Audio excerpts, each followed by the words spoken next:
Hello guys, അനിമൻഡോർ സ്റ്റോറീസിന്റെ പുതിയൊരു വീഡിയോയിലേക്ക് എല്ലാവർക്കും സ്വാഗതം. ഈ വീഡിയോയിൽ നമ്മൾ വൺ പീസിന്റെ ചാപ്റ്റർ ആയിട്ടുള്ള 1163 എക്സ്പ്ലെയിൻ ചെയ്യാനായിട്ട് പോകുന്നത്. അതിനു മുമ്പായിട്ട് നമ്മുടെ കഴിഞ്ഞ വീഡിയോയ്ക്ക് സൂപ്പർ താങ്ക്സ് ചെയ്തവരെ മെൻഷൻ ചെയ്യുകയാണ്. ആദ്യമായിട്ട് നമ്മുടെ സബ്സ്ക്രൈബർ ആയിട്ടുള്ള സ്പീഡ് 444 അഷ്റഫ് ബ്രോ, നമ്മുടെ ഒരു വീഡിയോയ്ക്ക് കിട്ടിയിരിക്കുന്ന ഏറ്റവും ഹയസ്റ്റ് ആയിട്ടുള്ള എമൗണ്ട് ആണ്. ഇതിനെങ്ങനെ നന്ദി പറയണമെന്ന് അറിയില്ല ബ്രോ. ഞാൻ ഇപ്പോൾ ഈ ചെയ്യുന്ന എക്സ്പ്ലനേഷൻ വീഡിയോസ് കുറച്ചുകൂടി എന്റർടൈനിങ് ആയിട്ട് ചെയ്ത് നിങ്ങൾക്ക് കുറെ നല്ല വീഡിയോസ് തരാം. എന്നെ കൊണ്ട് അതേ പറ്റൂ. അടുത്തതായിട്ട് നമ്മളുടെ 2 സബ്സ്ക്രൈബേഴ്സ് ആയിട്ടുള്ള ബ്ലഡ് മൂൺ 369 പിന്നെ ഫുൾ ബോയ് 10 ഇവർ രണ്ടുപേരും കഴിഞ്ഞ വീഡിയോയ്ക്ക് സൂപ്പർ താങ്ക്സ് ചെയ്തിരുന്നു. നിങ്ങൾ രണ്ടുപേരും തന്ന ഈ സപ്പോർട്ടിന് ഒരു വലിയ നന്ദി. ഇതുകൂടാതെ കമന്റ്, ലൈക്ക്, ഷെയർ, ഹൈപ്പ് ഒക്കെ ചെയ്ത് എന്റെ വീഡിയോസ് സപ്പോർട്ട് ചെയ്യുന്ന എല്ലാ സബ്സ്ക്രൈബേഴ്സിനും ഒരു വലിയ നന്ദി. നിങ്ങളുടെ ഈ സപ്പോർട്ട് തുടരുക, അതെനിക്കൊരു വലിയ മോട്ടിവേഷൻ ആണ്. കാഗുറ ബച്ചി മാങ്ക എക്സ്പ്ലനേഷൻ വീഡിയോസിനും ഇപ്പൊ വ്യൂസ് ചെറുതായിട്ട് കൂടി വരുന്നുണ്ട്. പക്ഷെ നിങ്ങൾ ഈ വൺ പീസ് വീഡിയോസിന് തരുന്ന പോലെ ഒരു റിസപ്ഷൻ അതിനും തരണമെന്നാണ് എന്റെ ഒരു ആഗ്രഹം. സോ നിങ്ങൾ ഇതുവരെയും ചെക്കൗട്ട് ചെയ്ത് നോക്കിയിട്ടില്ലാത്തവർ കാഗുറ ബച്ചിയുടെ എക്സ്പ്ലനേഷൻ വീഡിയോസ് തീർച്ചയായിട്ടും ഒന്ന് കണ്ടു നോക്കുക.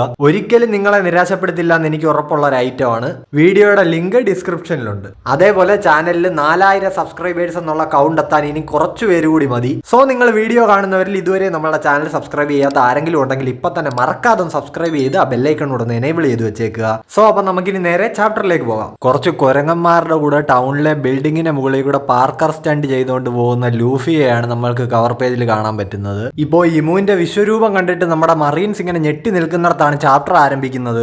ഈ രൂപം ഇങ്ങനെ കാണുമ്പോൾ ആ ഫ്ലോറിയൻ ട്രയാങ്കിളിൽ ആ മഞ്ഞിനിടയിൽ കണ്ട രൂപങ്ങൾ പോലെ ഉണ്ട്. ത്രില്ലർ ബാർക്കിനേക്കാൾ നിഗൂഢമായ സംഭവങ്ങൾ ആ മഞ്ഞിനിടയിൽ ഒളിച്ചിരിക്കുന്നുണ്ടെന്ന് ഓടെ ഒന്ന് പറഞ്ഞിട്ടുണ്ടായിരുന്നല്ലോ. ഇപ്പൊ എന്തായാലും ചാപ്റ്ററിലേക്ക് വരികയാണെങ്കിൽ മറീൻസ് ഇങ്ങനെ വിളിച്ചു ചോദിക്കുന്നുണ്ട്, സെയിന്റ് സാറ്റേൺ, നിങ്ങൾ എന്താണ് ഇങ്ങനെ ഒരു രൂപത്തിലേക്ക് മാറിയത്? ഇങ്ങനെ ഒരു ഡെവിൾ ഫ്രൂട്ട് യൂസർ ആയിരുന്നോ എന്നൊക്കെ ചോദിച്ച് മറീൻസ് ആശ്ചര്യപ്പെടുന്നുണ്ട്. ഇമു ആണെങ്കിൽ ഇപ്പൊ മുന്നിൽ ഈ മറീൻസ് എല്ലാം ഇങ്ങനെ നിരന്ന് നിൽക്കുന്നത് കണ്ടിട്ട് നാശം പിടിക്കാൻ ഈ കീടങ്ങൾ എന്ന് പറഞ്ഞിട്ട് ആ വിഷമുള്ള കാൽ ഉപയോഗിച്ച് അവരെ അറ്റാക്ക് ചെയ്യാനായിട്ട് പോകുന്നുണ്ട്.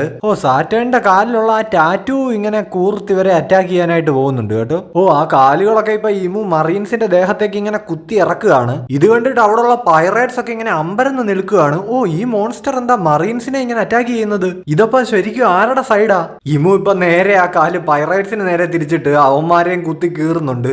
മറീൻസിനെ മാത്രമല്ല ഈ പണ്ടാരെ എല്ലാരെയും അറ്റാക്ക് ചെയ്യുന്നുണ്ട്. ചാടറ ഓടറാ എന്നൊക്കെ പറഞ്ഞിട്ട് ഇപ്പൊ അവന്മാർ ഓട്ടമാണ്. ഒരുത്തനാണെങ്കിൽ ഇത്രയും ബഹളത്തിനിടയ്ക്ക് ഒരു ട്രഷർ ചെസ്റ്റ് കൈ പിടിച്ചോണ്ടാണ് ഓടുന്നത്. മറീൻസ് ഇപ്പോ കൂടെ ഉള്ളവർക്ക് ഇൻസ്ട്രക്ഷൻ കൊടുക്കുന്നുണ്ട്, എല്ലാവരും ബാക്കിലേക്ക് മാറ്, ആ മോൺസ്റ്ററിൽ നിന്ന് അകലം പാലിക്കൂ, എന്ത് സാഹചര്യത്തിലും ആരും അതിനെ അറ്റാക്ക് ചെയ്യാൻ പോകരുത്, എമർജൻസി ഇവാക്യുവേഷൻ ആയിട്ട് ഒരു ഏരിയ എത്രയും പെട്ടെന്ന് കണ്ടെത്തൂ എന്നൊക്കെ ഇവർ ഇൻസ്ട്രക്ഷൻസ് കൊടുക്കുന്നു. റോജറിന്റെ ചില ക്രൂമേറ്റ്സിന് ഇപ്പൊ പരിക്ക് പറ്റി കിടക്കുന്നത് കാണാം. റോജർ അവരോട് പറയുന്നുണ്ട്, നിങ്ങളൊന്ന് തൽക്കാലത്തേക്ക് പിടിച്ചു നിൽക്കുക, നമുക്ക് ഇവിടുന്ന് രക്ഷപ്പെടാമെന്ന്. ഒരുത്തനാണെങ്കിൽ ആകെ വേദന എടുത്ത് കിടക്കുകയാണ്. അപ്പോഴും അവൻ പറയുന്നുണ്ട്, ഇവിടെ നടക്കുന്ന കാര്യങ്ങൾ പക്ഷെ ഭയങ്കര ഇൻട്രസ്റ്റിംഗ് ആണെന്ന്. റോജർ ഇപ്പൊ അവന്റെ അടുത്ത് പറയുന്നുണ്ട്, എടാ പൊട്ടാ, നീ എന്തൊക്കെ ഈ വിളിച്ചു പറയുന്നേ? നാശം, എന്റെ ക്രൂമേറ്റ്സിനെ ആ മോൺസ്റ്റർ നല്ലപോലെ പരിക്കേൽപ്പിച്ചിട്ടുണ്ട്. റോജർ ആണെങ്കിൽ ഇപ്പൊ ഗബാനെ വിളിച്ചിട്ട് പറയുന്നുണ്ട്, ഈ പരിക്ക് പറ്റി കിടക്കുന്നവരെ ഒന്ന് നോക്കിക്കോണോ എന്ന്. അതേപോലെ ബാക്കി ടീംസിന്റെ അടുത്ത് ട്രഷറും എടുത്തുകൊണ്ട് എത്രയും പെട്ടെന്ന് മുന്നോട്ട് പോകാനായിട്ടും റോജർ പറയുന്നുണ്ട്. എന്നിട്ട് റോജർ ആണെങ്കിൽ ഇമൂന് നേരെ പോവാണ്. ഗബാൻ ആണെങ്കിൽ ഇപ്പൊ വിളിച്ചു ചോദിക്കുന്നുണ്ട്, എടാ നീ പിന്നെ എടുത്തു ചാടി ഓരോ വള്ളി പിടിക്കാൻ പോവാണോ എന്ന്. ഇതേ സമയം ഗാർപ്പ് ആണെങ്കിൽ ഒരു മറീന്റെ കുത്തിന് പിടിച്ചോണ്ട് ചോദിക്കുന്നുണ്ട്, ഈ ഐലൻഡിൽ ഇത് എന്ത് കോപ്പായി നടക്കുന്നേ?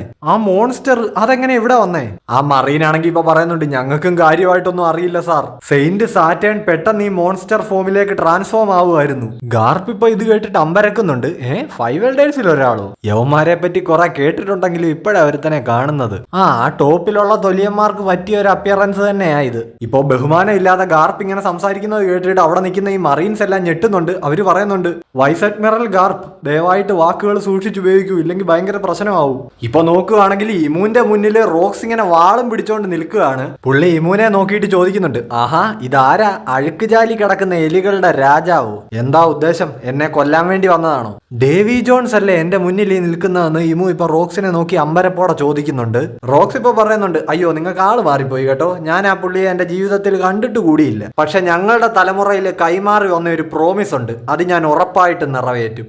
ഇമു ഇപ്പൊ ഇത് കേട്ടിട്ട് പറയുന്നുണ്ട്, അതെ, ആ ഒരൊറ്റ കാരണം കൊണ്ടാണ് നിന്നെയും നിന്റെ വംശത്തിനെയും ഞാൻ ഈ ചരിത്രത്തിൽ നിന്ന് തന്നെ തുടച്ചു നീക്കാനായിട്ട് പോകുന്നത്. നിന്നെയൊക്കെ വേരോടെ പിഴുതെറിയാതെ മൂവിന്റെ ഈ ലോകം പൂർണ്ണമാകില്ല എന്ന് പറഞ്ഞിട്ട് ഇമു ഇപ്പൊ റോക്സിന് നേരെ ആ കാലും കൊണ്ട് വരുന്നുണ്ട്. അങ്ങനെ പറയാൻ ഈ ലോകം അതിന് നിന്റെ വകയല്ല എന്ന് പറഞ്ഞിട്ട് റോക്സ് ഇപ്പൊ ഇമുവിന്റെ ആ കാല് വെട്ടി അരിയുന്നുണ്ട്. അവിടെ കൂടി നിൽക്കുന്ന മറീൻസ് ഇപ്പൊ പറയുന്നുണ്ട്, റോക്സ് സെയിന്റ് സാറ്റേണിനെ അറ്റാക്ക് ചെയ്യുകയാണല്ലോ, നമുക്ക് പോയി ഹെൽപ്പ് ചെയ്യണ്ടേ എന്നൊക്കെ അവന്മാര് പരസ്പരം ചോദിക്കുന്നു. ഇപ്പൊ അവന്മാരെ തള്ളി മാറ്റിക്കൊണ്ട് ഗാർപ്പ് അങ്ങോട്ട് വരുന്നുണ്ട്. പിന്നെ ഹെൽപ്പ് ചെയ്യണ്ടേ, നിങ്ങൾ അങ്ങോട്ട് മാറിക്കേ എന്ന് ഗാർപ്പ് ഇങ്ങനെ പറയുന്നു. ഇപ്പൊ ഈ ഗാർപ്പിന്റെ വരവ് കണ്ടിട്ട് ഇവന്മാർക്ക് എന്തോ പന്തികേട് തോന്നുന്നുണ്ട്. വൈസ് അഡ്മിറൽ ഗാർപ്പ്, നിങ്ങൾ ഇത് എന്ത് ചെയ്യാനാ പോകുന്നത്? നിങ്ങൾ ശരിക്കും ആരെ ഹെൽപ്പ് ചെയ്യാനായിട്ടാ പോകുന്നതെന്നൊക്കെ അവന്മാർ വിളിച്ചു ചോദിക്കുന്നു. ആ ലുക്ക് കാണുമ്പോഴേ നമുക്കറിയാമല്ലോ ഇമൂനെയാണ് പുള്ളി ടാർഗറ്റ് ചെയ്തിരിക്കുന്നതെന്ന്. ഇപ്പൊ പൈറേറ്റ്സ് ആണെങ്കിൽ ഇവിടുത്തെ നിധി മുഴുവൻ എടുത്തോണ്ട് പോവാണല്ലോ. അപ്പോൾ ഇതെല്ലാം വളരെ വിലമതിക്കാനാകാത്ത നിധിയാണ്. സോ ഇവരെ എന്ത് ചെയ്തിട്ടായാലും സ്റ്റോപ്പ് ചെയ്തേ പറ്റൂന്നും പറഞ്ഞ് മറീൻസ് പൈറേറ്റ്സിനെ ഷൂട്ട് ചെയ്യാനായിട്ട് തുടങ്ങുന്നുണ്ട്. ഇപ്പൊ നോക്കുകയാണെങ്കിൽ പൈറേറ്റ്സിനൊന്നും ഇതൊരു വിഷയമേ അല്ല. റോജറിന്റെ ക്രൂവിലെ ആ ഡോൺകിനൊക്കെ ആണെങ്കിൽ ഒരു അർബാന നിറച്ച് നിധികൾ വെച്ചോണ്ട് വലിച്ചോണ്ട് പോവാണ്. ഗോഡ് വാലിയുടെ എൻട്രൻസിന്റെ അവിടെ ആയിട്ട് ക്യാപ്റ്റൻ ജോൺ ഇങ്ങനെ വെള്ളം അടിച്ചോണ്ട് നിൽക്കുന്നുണ്ട്. ഇവിടുത്തെ ബഹളവും പ്രശ്നവും ഒക്കെ ഇങ്ങനെ കൂടി വരികയാണല്ലോ എന്നും പറഞ്ഞുകൊണ്ട് പുള്ളി നിന്ന് ചിരിക്കുന്നുണ്ട്. എന്നിട്ട് അങ്ങേരുടെ സബോർഡിനേറ്റ്സിനോട് ചോദിക്കുന്നുണ്ട്, നമുക്ക് ഇവിടുന്ന് പോകാനുള്ള എല്ലാ കാര്യങ്ങളും സെറ്റ് അല്ലേ?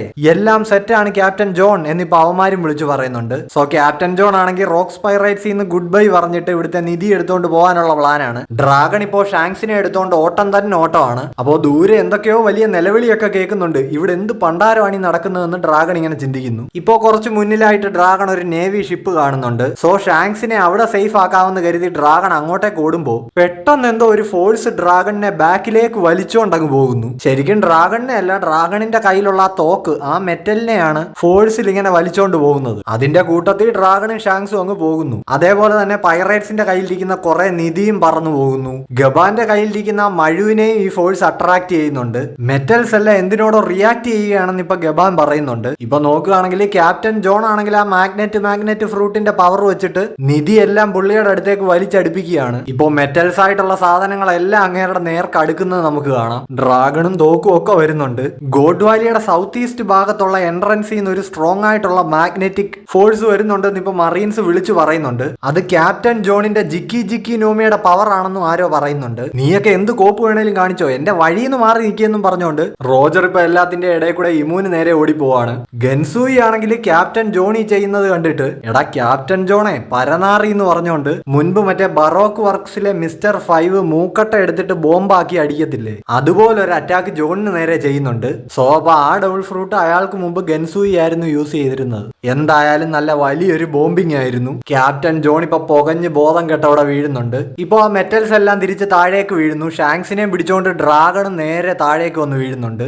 ഗൻസൂയി നീ എന്തിനാണ് ജോണിനെ ഷൂട്ട് ചെയ്തതെന്ന് ചോദിച്ചുകൊണ്ട് ഷിക്കി അങ്ങോട്ടേക്ക് വരുന്നുണ്ട്. ഗൻസൂയി ഇപ്പൊ ഷിക്കിയോട് ചോദിക്കുന്നുണ്ട്, അവൻ ആ കിട്ടിയ നിധിയെല്ലാം നമ്മളുടെ ഇടയിൽ ഈക്വൽ ആയിട്ട് സ്പ്ലിറ്റ് ചെയ്യുമെന്ന് നിനക്ക് തോന്നുന്നുണ്ടോ?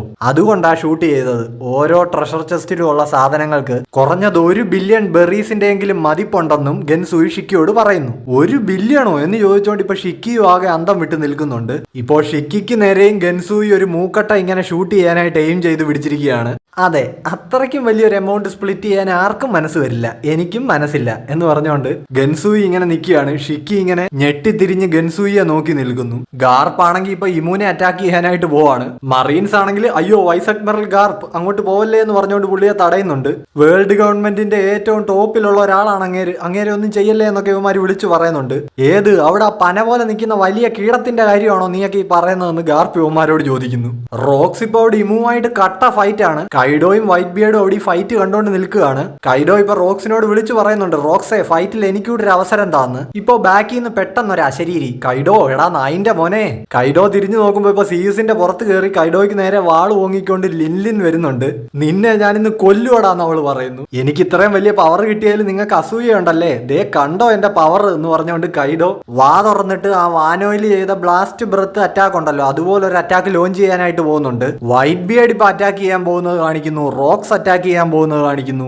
റോജർ ആണെങ്കിൽ ഗാർപ്പെ നീ മുന്നിൽ നിന്ന് മാറിക്കോ, അതെന്റെ ടാർജറ്റ് ആണെന്നും പറഞ്ഞുകൊണ്ട് ഇമൂനെ അറ്റാക്ക് ചെയ്യാനായിട്ട് വരുന്നു. ഗാർപ്പ് ആണെങ്കിൽ നേരെ ഒരു ഗാലക്സി ഇമ്പാക്ട് ലോഞ്ച് ചെയ്യാണ്. നെക്സ്റ്റ് പാനലിൽ പീക്ക് ലെവൽ സാധനമാണ്. ഈ 6 പേരുടെയും കൂടെ കമ്പൈൻഡ് അറ്റാക്ക് ഇമൂന്റെ നേർക്ക് എന്ന് അടിക്കുകയാണ്. ഗാർപ്പിന്റെ ഗാലക്സി ഇമ്പാക്ട്, റോജറിന്റെ ഡിവൈൻ ഡിപ്പാർച്ചർ, ലിൻലിന്റെ ഇക്കൊക്കു സോവറനിറ്റി, വൈറ്റ് ബിയർഡിന്റെ ഹക്കുവ, റോക്സിന്റെ പാൻഡമോണിയം. നമ്മുടെ കൈഡോയ്ക്കാണെങ്കിൽ ബ്ലാസ്റ്റ് ബ്രത്ത് എന്നൊരു വലിയ പേരിടാനുള്ള ടൈം ഒന്നും കിട്ടിയില്ല, അതുകൊണ്ട് ഡ്രാഗൺ എന്നൊരു പേര് മാത്രം ഇട്ടു. ഇമുവിനിപ്പോ നല്ല ഏറ്റവും ഒരു അറ്റാക്കാണ് കിട്ടിയിരിക്കുന്നത്. ആ തലയുടെ ഭാഗമൊക്കെ ഇങ്ങനെ പൊളിഞ്ഞു പോയേക്കുന്നത് നമുക്ക് കാണാം. പക്ഷെ അതൊന്നും ഏശാത്ത രീതിയിൽ ഇമു ഒരു വലിയ എമൗണ്ട് ഓഫ് കോൺകൊറേറ്റ്സ് ആക്കി അവിടെ അൺലീഷ് ചെയ്യുന്നുണ്ട്. ഇപ്പൊ അത് ഗോഡ് വാലി ഫുള്ള് സ്പ്രെഡ് ആയിട്ട് മറീൻസ് ഒക്കെ തല കറങ്ങി വീഴുന്നുണ്ട്.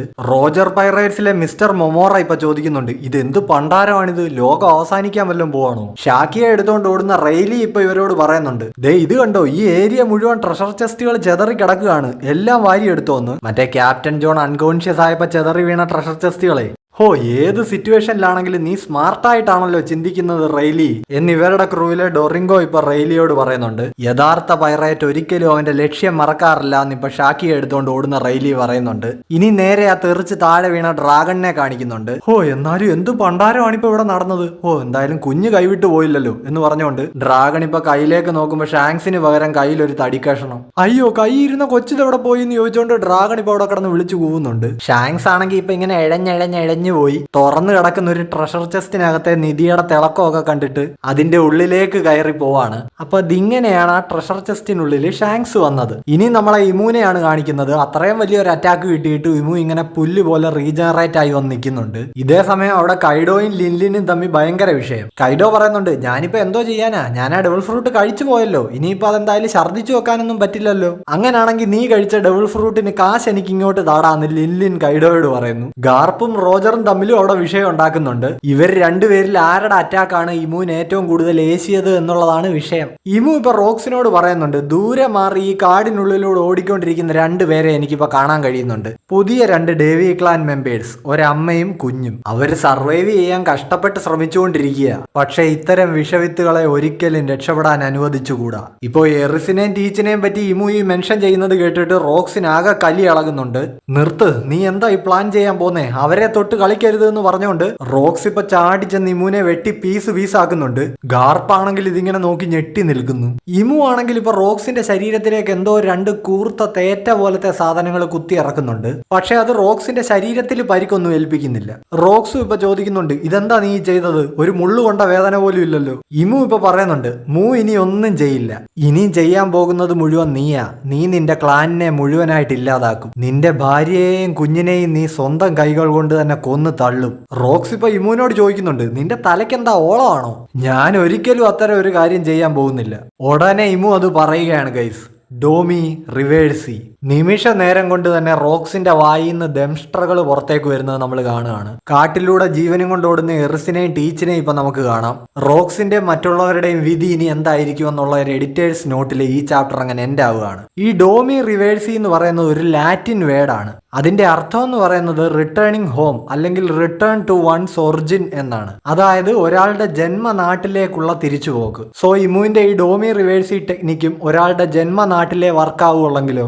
അതായത് ഇപ്പൊ എൽബാഫില് അവിടെ ജനിച്ചു വളർന്ന ജയൻസിനെയാണ് ഇമു ഡീമൻസ് ആക്കി മാറ്റിയിരിക്കുന്നത്. പണ്ട് ഹരാൾഡിനെ ഡീമൻ ആക്കി മാറ്റിയതും അങ്ങനെ തന്നെ ഓറസ്റ്റ് കൊട്ടാരത്തിൽ വെച്ചായിരുന്നല്ലോ. ഇവിടെ ഗോഡ് വാലിയിലാണെങ്കിലും അവിടെ ജനിച്ചു വളർന്ന ഡേവി ക്ലാൻ മെമ്പേഴ്സിനെയാണ് ഡീമൻസ് ആക്കിയിട്ടുള്ളത്. സോ ആ ഒരു കണ്ടീഷൻ നോക്കുമ്പോൾ എറിസിനും ടീച്ചിനും അത് ആപ്ലിക്കബിൾ അല്ല. പക്ഷെ റോക്സിന് അത് ആപ്ലിക്കബിൾ ആണ്. സോ ഈ ഡോമി റിവേഴ്സിയുടെ പിന്നിലെ ടെക്നിക്ക് ഇതാവാൻ നല്ല വഴിയുണ്ട്. സോ എന്തായാലും നെക്സ്റ്റ് ചാപ്റ്ററിന് വേണ്ടിയിട്ട് കട്ട വെയിറ്റിംഗ് ആണ്. അടുത്ത ആഴ്ച എന്തായാലും ബ്രേക്ക് ഇല്ല. അപ്പോൾ നിങ്ങൾക്ക് എന്റെ വീഡിയോ ഇഷ്ടപ്പെട്ടു എന്ന് കരുതുന്നു. ഇഷ്ടപ്പെട്ട ഉറപ്പായിട്ടും സപ്പോർട്ട് ചെയ്യുക. നമ്മളുടെ ചാനൽ ഇതുവരെയും സബ്സ്ക്രൈബ് ചെയ്യാത്തവരുണ്ടെങ്കിൽ ഇപ്പൊ തന്നെ മറക്കാതെ സബ്സ്ക്രൈബ് ചെയ്യുക. അടുത്ത ചാപ്റ്ററിന്റെ എക്സ്പ്ലനേഷൻ വീഡിയോ ആയിട്ട് അടുത്ത ആഴ്ച കാണുന്നവരേക്കും ബൈ ബൈ.